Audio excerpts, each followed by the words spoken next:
c'est le Parti Hutu. C'est un parti qui est fondé par un monsieur qui s'appelle Kayibanda, qui est un homme lige d'abord dans les évêchés de Kabraï, c'est-à-dire de Monseigneur Pérodin, qui est un ancien grand séminariste, et qui est venu en Belgique, envoyé par les missionnaires. Il vient faire, soi-disant, un truc de journalisme, parce qu'il a dirigé le journal catholique Kinyamateka au Rwanda. Mais il vient en Belgique vraiment pour, disons, apprendre à faire la révolution, entre guillemets, quoi. Et il est mis en avant dans ce qu'on a appelé le manifeste des Bahutus, c'est-à-dire un texte qui, à vrai dire, a été, si j'ose dire, écrit par les missionnaires eux-mêmes. Mais bon, ceux qui endossent le texte, c'est Kayibanda, Calliope Moulin-Dahabi, c'est les premiers parmi Hutus, partie du peuple Hutu. Et les choses sont claires. Ils veulent que les Hutus soient au pouvoir et ils enfourchent l'idéologie raciale qui veut que, sur le plan entre guillemets démocratique, le mot démocratie est très très utilisé, qui veut que les Hutus sont majoritaires puisqu'ils représentent 85% d'après les calculs démographiques des Belges. Et donc, l'idéologie, et c'est une idéologie d'une majorité Hutu avec un parti Hutu. Monseigneur, on vous a accusé dans la presse de faire de l'opportunisme, car l'Église, en arrivant dans ce pays, s'est d'abord appuyée sur les Tutsis pour l'évangéliser, puis, quand la masse des 85% de Hutus qui constituent la population du Rwanda a pris le pouvoir, l'Église s'est appuyée sur le grand nombre. J'estime que ce n'est pas faire de l'opportunisme que de plaider pour la promotion sociale d'une masse dont la dignité humaine n'était vraiment pas suffisamment reconnue.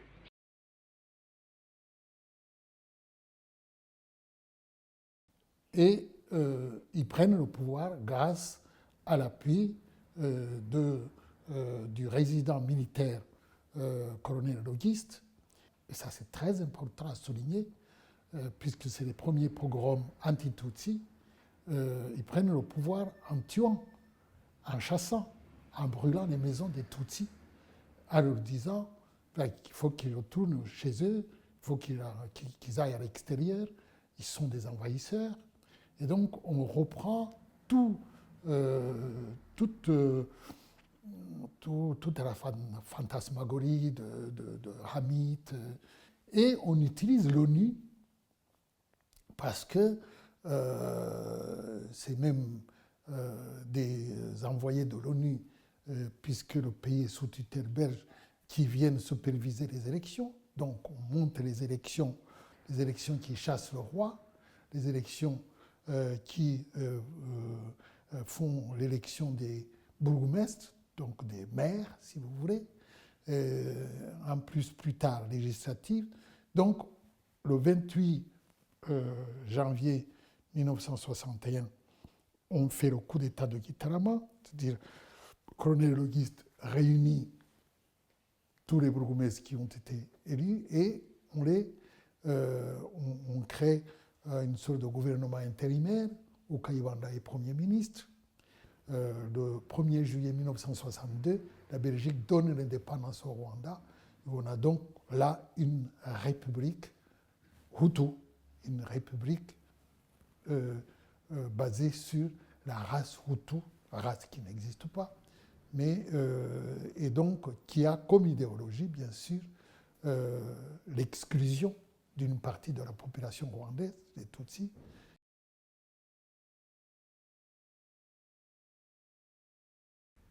On brûle les maisons des Tutsis, on chasse les Tutsis, parce qu'on dit que la population n'est pas contente, que la population chasse les usurpateurs, chasse les gens qui ont pris le pays comme ça, alors qu'il n'est pas le leur. Donc le pays, le Rwanda, c'est un pays des Hutus qui ont défriché, qui ont été les premiers à venir au Rwanda. Enfin, il y a toute une mythologie là-dessus. Et donc, on les chasse, et on chasse les Tutsis parce que, avant même la création de la Première République, on chasse les Tutsis parce que c'est des envahisseurs, il faut s'en débarrasser, quoi. Et surtout qu'ils ont, pendant tout le temps de la royauté, donc pendant le temps que la Belgique avait la colonie, etc., qu'ils ont gouverné indûment. Ce n'était pas eux qui devaient gouverner, et donc il faut les chasser. Dès le départ, dès que la République se met en place, la Première République, dès que l'indépendance est faite, les réfugiés Tutsis qui sont dans les pays voisins, surtout au Burundi, bien sûr, ne sont pas d'accord avec d'avoir été chassés. Et donc, ils attaquent, ils font des petites attaques au Rwanda, dont l'une en 63-4, Noël 63-4,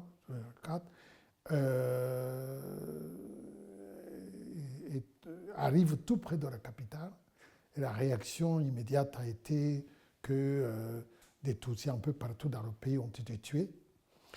Et au niveau international, il y a une réaction. Et la réaction, notamment, c'est un coopérant suisse qui rentre et qui fait Le Monde, le journal Le Monde, écrit que c'est la première fois qu'on voit le mot génocide, qu'il y a un génocide au Rwanda, etc. Et donc, au niveau international, on commence à réagir. Et au niveau, il y a une sorte de, comment on appelle ça en français, d'émoi de la part de la communauté internationale. Et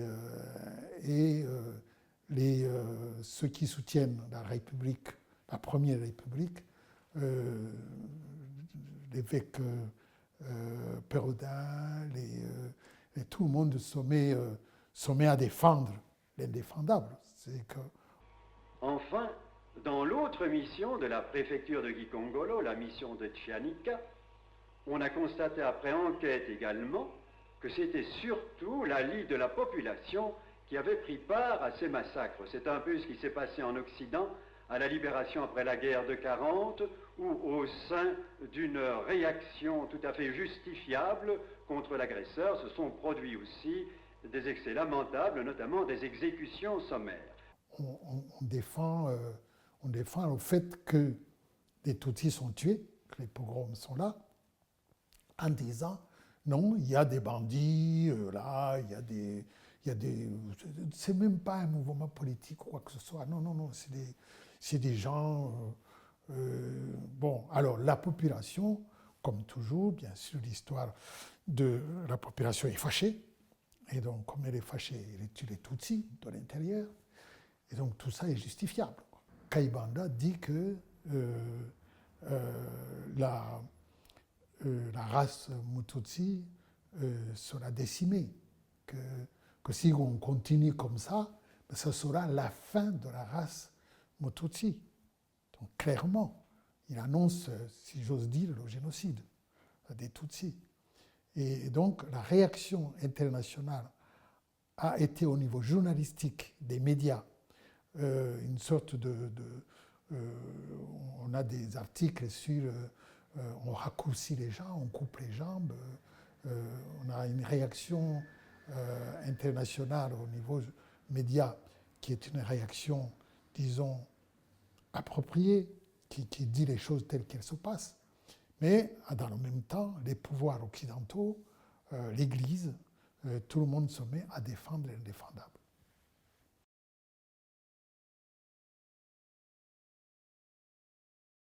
Toute personne au Rwanda, école, administration, partout, depuis la Première République, on a une fiche où c'est écrit nom, prénom, ethnie. Donc, dès que vous faites tout ce que vous voulez faire, que ce soit études, peu importe le domaine de travail, on sait tout de suite qui vous êtes. Hein, et on sait que les Hutus et les Tutsis, donc c'est les Hutus qui ont le droit, le Tutsi n'a plus de droit. On n'en est pas encore à la haine vraiment totale où le Hutu est monté contre le Tutsi, non. Mais on a des écoles, on a de l'administration où les Tutsis travaillent encore, où dans les écoles, les Tutsis vont encore dans les écoles, où une fois passé le fait de les tuer, de les chasser, etc., on a une certaine accalmie, parce qu'on ne va pas tuer tout le temps, on ne va pas chasser les gens tout le temps. Donc il y a une sorte d'accalmie, mais dans le même temps, le parti Parme Hutu commence à avoir des déchirements entre le nord et le sud. Vous savez, les gens du sud sont vus par les gens de Gitarama, de chez Kayibanda, sont vus par les gens du nord comme étant ceux qui accaparent le pouvoir. On est entre Hutus, mais ils disent, ils nous accaparent le pouvoir, ils ne nous laissent pas. Donc il y a des déchirements dans le Parme Hutu. Et Kayibanda commence à se fatiguer. Donc la vie quotidienne des gens, on est dans la pauvreté, la Première République n'a pas fait un plan, n'a pas fait des programmes économiques intéressants, n'a pas organisé vraiment. On est vraiment on est encore dans le fait que le Parme Hutu, parti au pouvoir à l'époque, est dans cette vision de prendre le pouvoir, de garder le pouvoir, mais ils ne font pas grand-chose au niveau de la population. Ce qui fait que la vie quotidienne, c'est une vie quotidienne pauvreté, mais en même temps où l'idéologie continue à fonctionner dans le fait que, en fait, tous les malheurs, c'est le Tutsi qui les amène. Le pouvoir fatigué, le pouvoir de Kayibanda, fatigué, le Parme Hutu n'ayant plus vraiment de perspective, sauf la haine contre les Tutsis, qu'est-ce qu'il fait? Ils organisent la chasse aux Tutsis dans les universités, dans les écoles, dans l'administration, partout dans les entreprises. On les chasse, on les tue, et donc on recommence une sorte de deuxième 1959. Et c'est là qu'on voit que les gens vont au Congo, au Burundi, en Ouganda, donc ils sont chassés. On fait de l'épuration ethnique, hein, entre guillemets. On veut garder que les Hutus. Ça, c'est le résultat de toute la politique du Parme Hutu et de Kayibanda pendant, donc à partir de l'indépendance, disons non, à partir de 1959 jusqu'en 1973, on a toutes ces années. Le résultat des courses, c'est qu'on épure totalement, et c'est là que il y a un coup d'État du général Habyarimana contre Kayibanda.